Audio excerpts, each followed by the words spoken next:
দেশ বাংলা ইলেকট্রনিক্সের নতুন আর একটি ভিডিওতে সবাইকে স্বাগত জানাই। আশা করছি সবাই ভালো আছেন। এটা একটা স্মার্ট ওয়াচ, এটা চার্জ হয় না, অনও হয় না। তো প্রথমে আমরা এটার যে চার্জারটা আছে, চার্জারটা আমরা চেক করে নিব চার্জারের এই 2 পিনে 5 ভোল্টের আউটপুট আছে কিনা।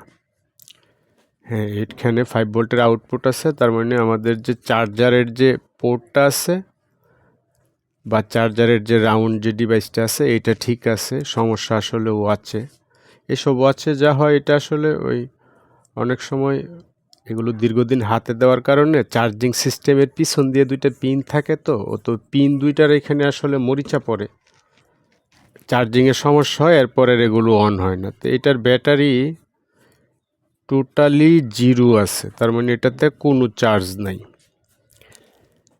আমরা প্রথমে এটারে একটু কুইক চার্জার দিয়া ব্যাটারিটা চার্জ কইরা দেখে নিব যে ব্যাটারিটা ঠিক আছে কিনা। ব্যাটারিটা যদি চার্জ হয় তাহলে ব্যাটারি ঠিক আছে। তারপরে আমরা দেখব ওয়াচটা অন হয় কিনা। ব্যাটারিটা যখন ফুল চার্জ হবে বা 3.8 ভোল্ট হইলেই কিন্তু ওয়াচটাতে কোনো সমস্যা না থাকলে ওয়াচটা অন হওয়ার কথা। তার মানে পরে চার্জিং সিস্টেম ঠিক করলে ওয়াচটা চলবে। এটাতে চার্জার কানেক্ট করার পরে আমরা এখানে চার্জিং ভোল্টেজটা এটার সার্কিটে ইনপুট হচ্ছে কিনা এটা একটু দেখে নিব।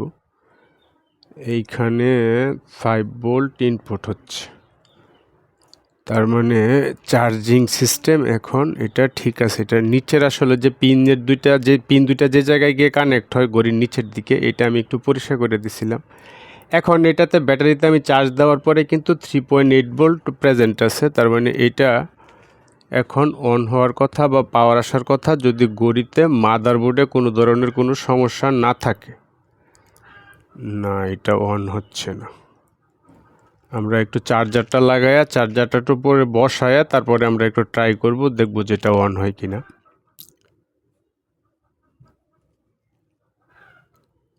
না, এটা চার্জারে বসাইলে কিন্তু এখন শো করার কথা, ওই চার্জিং যে ইন্ডিকেটার আছে এটা কিন্তু শো করার কথা। তার মানে ওয়াচটাতেই কোথাও সমস্যা আছে, মাদারবোর্ডে মেবি সমস্যা, এটা ফাইন্ড আউট করতে হবে। যদিও এগুলোর আসলে তেমন কোনো স্পেয়ার পার্টস মার্কেটে পাওয়া যায় না, আইসি টাইসি খারাপ হলে পাওয়া যায় না। আগে ব্যাটারি পাওয়া যাইতো না, এখন অবশ্য ব্যাটারি পাওয়া যায়। তবে এগুলো মাদারবোর্ডে আসলে খুব কমই সমস্যা হয়, এগুলো সমস্যা বেশি হয় চার্জিংয়ের সমস্যা হয়, অনেক সময় ব্যাটারি ব্যাকআপ কমে আসে, ব্যাটারি দুর্বল হয়ে যায়। এই পাশে ব্যাটারি কানেক্ট করে সেটা অন করতে চাইলে মাদারবোর্ডের এই পাশে, আমি যে পাশটা হাতে আঙ্গুল দিয়ে ধরছি, এই পাশে কোথাও যেন কিছু একটা গরম হচ্ছে, তার মানে সার্কিটে কোথাও শর্ট সার্কিট আছে। এটা যদি আমরা ফাইন্ড আউট করতে পারি যে কোথায় শর্ট সার্কিট আছে, আইসি যদি খারাপ হয় তাহলে হবে না, কারণ এগুলোর মার্কেটে আইসি টাইসি এগুলো কিছু পাওয়া যায় না, টাচ ডিসপ্লে পাওয়া যায় না, খুব কম রেয়ার ব্র্যান্ডের কিছু মাল আছে। ওদের যে সার্ভিস সেন্টার আছে, ওদের সার্ভিস সেন্টারগুলোতে হয়তো টাচ ডিসপ্লে ব্যাটারি পাওয়া যায়, কিন্তু লোকালি আসলে এগুলো অনেক বিভিন্ন ব্র্যান্ডের বিভিন্ন ডিজাইনের মার্কেটে আসে। এগুলোর আসলে আগে ব্যাটারিও পাওয়া যেত না, এখন ব্যাটারি পাওয়া যায়, বাকি কিছুই পাওয়া যায় না। আমরা যে পাশটায় শর্ট সন্দেহ করতেছি, মানে ব্যাটারি কানেক্ট করলে যে পাশটা গরম হয়ে যেতেছে, এই পাশটায় আমরা ছোট ছোট কিছু ক্যাপাসিটার আছে, এসএমডি ক্যাপাসিটার আছে, মূলত এই ধরনের ক্যাপাসিটারগুলোই শর্ট হয়। আমরা এখানে ফাইন্ড আউট করার চেষ্টা করব যে কোনো ক্যাপাসিটার শর্ট আছে কিনা। যদি কোনো ক্যাপাসিটার শর্ট থাকে, এইখানে একটা ক্যাপাসিটার শর্ট পাইছি, এটা রিমুভ করে দিছি। এখন এটা কিন্তু পাওয়ার চলে আসার কথা। হ্যাঁ, আমাদের ওয়াচটাতে কিন্তু পাওয়ার চলে আসছে, তার মানে এটা যে দেখেন পিসের যে লাইট ছিল এটা জ্বলতেছে, অনর লেখা আসছে, তার মানে এটা চার্জিং সিস্টেমেও সমস্যা ছিল, আবার মাদারবোর্ডেও এটার যে একটা ক্যাপাসিটার ছিল, এসএমডি ক্যাপাসিটার ছিল, ওটা শর্ট হয়ে গেছিলো। ওটা রিমুভ করে দেওয়ার পরেই কিন্তু পাওয়ারটা চলে আসছে।